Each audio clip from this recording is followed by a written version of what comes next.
उड़ने वाला बक्सा एक बहुत रईस व्यापारी था।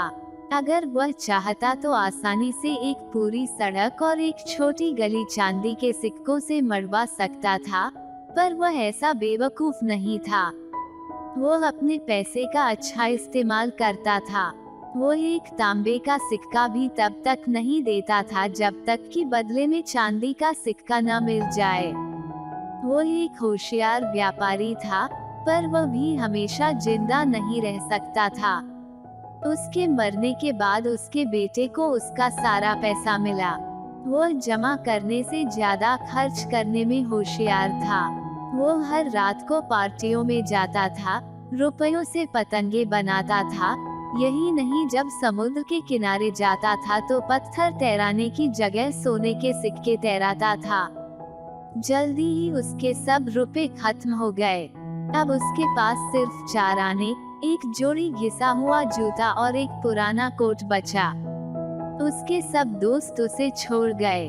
वे ऐसी अजीब पोशाक वाले आदमी के साथ दिखना भी पसंद नहीं करते थे। उसका एक दोस्त इतना दयालु था कि उसने उसे एक पुराना बक्सा दिया और कहा कि इसमें अपना सामान डालकर निकल जाओ। उसके पास बक्से में डालने के लिए कुछ नहीं बचा था, इसलिए वह खुद ही उसमें बैठ गया। यह एक अजीब बक्सा था। उसका ताला दबाने पर वो उड़ सकता था। व्यापारी के बेटे ने वही किया और बक्सा उसे लेकर उड़ने लगा। वो चिमनी में से निकलकर ऊपर बादलों में दूर, बहुत दूर उड़ता गया। बक्सा चरमरा रहा था। उसमें बैठा लड़का डर रहा था कि कहीं उसका तला ही न निकल जाए, क्योंकि तब वो बहुत ऊंचाई से गिर जाता। पर ऐसा नहीं हुआ।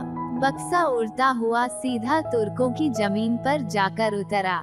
व्यापारी के बेटे ने बक्सा जंगल में पत्तों के नीचे छिपा दिया और पैदल शहर की तरफ चल दिया। किसी ने उसकी तरफ ध्यान नहीं दिया, क्योंकि टकी में सभी कोट और स्लीपर पहने घूमते हैं। रास्ते में उसे बच्चे को उठाए हुए एक आया मिली।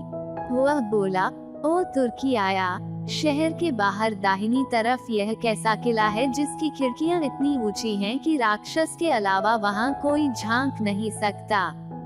उसने जवाब दिया, वहां राजकुमारी रहती है। इस भविष्यवाणी के बाद कि एक प्रेमी उसे बहुत डैक पहुंचाएगा, उसे वहां रखा गया है, जिससे कि राजा रानी के महल में न होने पर कोई उससे न मिल सके। व्यापारी के बेटे ने उसे धन्यवाद कहा और वापस जंगल की तरफ भागा, जहां उसने अपना बक्सा छिपाया था। वो उसमें चढ़ा और उसे महल की छत तक ले गया, फिर एक खिड़की से राजकुमारी के पास पहुंचा। वो एक सोफे पर सो रही थी।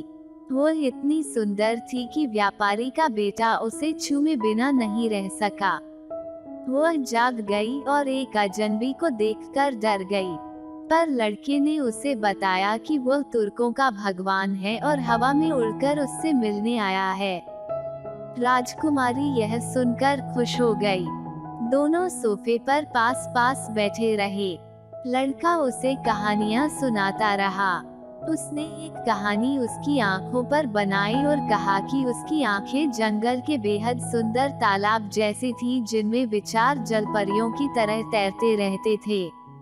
उसने कहा कि राजकुमारी का माथा बर्फ के पहाड़ों जैसा था, जिसमें बड़े बड़े सुंदर कमरे थे, जिनकी दीवारें सुंदर तस्वीरों से सजी थीं। उसने उन सारसों की कहानी सुनाई जो छोटे छोटे भोले भाले प्यारे बच्चे लेकर आते थे। उसकी कहानियां बड़ी अच्छी थीं। कहानियां सुनाने के बाद उसने राजकुमारी के सामने शादी का प्रस्ताव रखा और उसने हामी भर दी। वह बोली, तुम शनिवार को फिर आना। उस दिन राजा रानी शाम की चाय के लिए आते हैं। उन्हें बड़ा गर्व होगा कि मैं तुर्कों के भगवान से शादी कर रही हूँ। पर ध्यान रखना कि उन्हें अच्छी सी परियों की कहानी सुनानी होगी। मेरी माँ को अच्छी नीतिपरक कहानियाँ पसंद हैं और पिताजी को मजेदार हंसाने वाली कहानियाँ। व्यापारी के लड़के ने खूब मुस्कुराकर कहा, मैं शादी के तोहफे के तौर पर कहानियां ही लाऊंगा। अलग होने से पहले राजकुमारी ने उसे एक तलवार दी जिसकी मूठ पर बहुत से सोने के सिक्के लगे थे। उसे उन्हीं की जरूरत थी। व्यापारी का बेटा उड़कर वापस चला गया। उसने अपने लिए एक नया कोट खरीदा। फिर जंगल में लौटा और शनिवार को सुनाने के लिए परियों की कहानियां बनाने लगा। यह काम आसान नहीं था, पर उसने कहानियां